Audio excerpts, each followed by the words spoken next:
Innal hamdalillah nahmaduhu wa nasta'inuhu wa nastaghfiruh wa na'udzu billahi min shururi anfusina wa min sayyiati a'malina. Man yahdihillahu fala mudilla lahu wa man yudlil fala hadiya lahu. Asyhadu an la ilaha illallah wa asyhadu anna Muhammadan abduhu wa rasuluhu la nabiyya ba'dahu. Allahumma shalli ala Muhammad wa ala ali Muhammad wa sahbihi wa man ihtada bi hudahu ila yaumil qiyamah. Amma ba'd, fa ya ibadallah, usikum wa nafsi bi taqwallah faqad faza al-muttaqun. Wa qala ta'ala, ya ayyuhalladzina amanu taqullaha haqqa tuqatih wa la tamutunna illa wa antum muslimun. Hadirin jemaah sidang yang dirahmati oleh Allah Subhanahu wa taala. Segala puji hanyalah milik Allah Subhanahu wa taala, Zat yang menguasai langit dan bumi beserta seluruh isinya. Salawat serta salam selalu senantiasa kita curahkan kepada junjungan Nabi besar Muhammad SAW, sang pencerah dan tokoh revolusi di zaman kegelapan dan keborokan, mengajarkan manusia nilai-nilai kebaikan untuk selamat hidup di dunia dan di akhirat.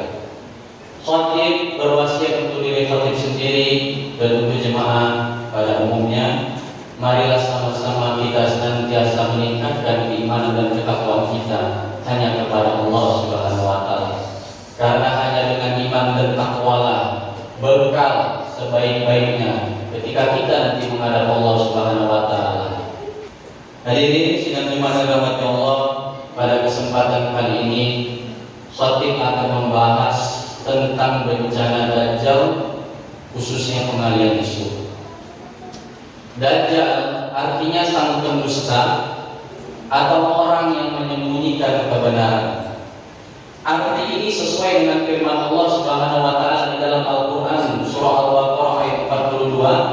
A'udzu billahi minasy syaithanir rajim. Bismillahirrahmanirrahim. Wa la talbisul haqqo bil batili wa taktumul haqqo wa antum ta'lamun.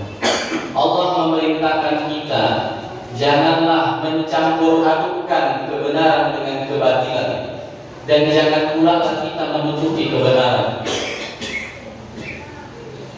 Menyembunyikan kebenaran adalah tujuan akhir dari pengalian isu. Isu adalah ucapan atau pembahasan yang sedang dibicarakan orang atau sering diulang-ulang orang. Sedangkan pengalian isu adalah menggeser pemberitaan, mempropaganda, mengalihkan dan merubah berita yang baik menjadi buruk, buruk menjadi baik. Pengalian isu adalah strategi iblis laknatullah yang menyebabkan manusia yang semula menyembah Allah kemudian menyembah berhala. Dari zaman Nabi Adam hingga Nabi Idris alaihissalam sampai kepada orang-orang soleh, manusia masih menyembah Allah Subhanahu wa taala. Namun timbul masalah ketika orang-orang soleh meninggal dunia. Umat manusia pada saat itu merasa kehilangan dan sedih. Disinilah iblis memanfaatkan situasi. Iblis mengatakan kepada umat pada saat itu, buatlah patung-patung yang menyerupai wajah orang-orang soleh pada saat itu, dengan tujuan supaya kalian ingat kebaikannya dan kalian ingat semangat beribadahnya. Ucapan iblis ini benar-benar berbahaya tapi masuk akal. Dibuatlah oleh manusia pada saat itu patung yang menyerupai wajah-wajah orang soleh. Masalah belum muncul karena tujuan pada saat itu membuat patung hanya untuk dijadikan sebagai kenangan. Kalau kita lihat sekarang, kenangan itu berupa foto. Namun masalah muncul kemudian hari ketika generasi yang tahu tujuan patung itu dibuat wafat. Ini yang jadi masalah.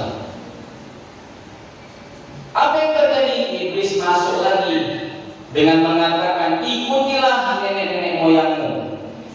Mereka menyembah patung agar mendapatkan keberkahan. Inilah bahayanya pengalian isu jemaah. Bahwa awalnya iblis tidak langsung menutupi kebenaran, tetapi terlebih dahulu mengkaburkan kebenaran. Yang semula patung bertujuan untuk menyembah, yang semula patung dibuat untuk mengingat kebaikan para ulama, kemudian digeser menjadi menyembah. Dan patung ini sungguh sangat lama bertahan sampai kerajaan Romawi. Luar biasa, sungguh bertahan. Jemaah sidang yang dirahmati oleh Allah Subhanahu wa taala, pengalian isu terbukti berhasil membuat manusia menyembah berhala, dan kisah ini diabadikan oleh Allah Subhanahu wa taala di dalam Quran surah Nuh ayat ke-42. A'udzu billahi minasyaitonir rajim. Bismillahirrahmanirrahim. Wa qalu la tadharunna alihatakum wa la tadharunna wadda wa la suwa'a wa la yaghutha wa yaquqa wa nasra. Umat Nabi Nuh berkata, janganlah kamu sekali-sekali meninggalkan Tuhan-Tuhanmu, dan jangan pula kamu meninggalkan Wad, Suwa, Yagus, Ya'uq dan Nas. Inilah 5 tokoh orang soleh pada saat itu yang wajahnya diserupai menjadi patung. Jemaah sidang Jumat yang dirahmati Allah, kita sudah sama-sama mengetahui bahwa pengalian isu itu sangat berbahaya. Marilah kita sejenak melihat kondisi bangsa dan negara kita. Hari ini khatib melihat bahwa isu yang beredar adalah seputaran masalah korup dan kekuasaan. Yang dibahas sibuk masalah MBG, korupsi, dan penghinaan profesi guru. Namun ada isu yang berpotensi sangat penting sekali jemaah. Apa itu? Isu bencana kemanusiaan dan lingkungan. Masih ingatkah kita saudara-saudaraku bahwa ratusan ribu mengungsi, ribuan meninggal dunia, dan ratusan orang tak tahu rimbanya kemana? Itulah korban bencana Sumatera.